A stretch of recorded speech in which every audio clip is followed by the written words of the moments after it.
জাতীয় দলে খেলা নিয়ে যা বললেন অঙ্কন। চলুন জেনে আসি পুরো ভিডিওতে। নিউজিল্যান্ড এ দলের বিপক্ষে প্রথম 2 ম্যাচে বড় জয় তুলে নিয়েছে বাংলাদেশ এ দল। এবার সিরিজের শেষ ওয়ানডেতে মাঠে নামতে যাচ্ছে টাইগাররা। আগামীকাল শনিবার সিলেট স্টেডিয়ামে সকাল 9টায় শুরু হবে ম্যাচটি।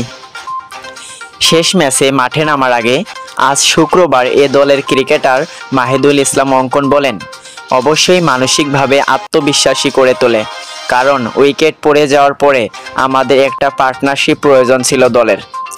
আমরা চেষ্টা করেছিলাম যতদূর পর্যন্ত ক্যারি করতে পারি।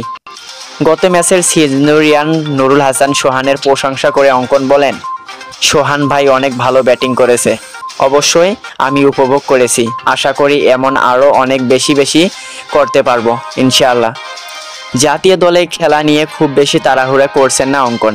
তিনি বলেন, এসব আমার মাথায় নেই, আমি এসব নিয়ে খুব বেশি চিন্তা করি না।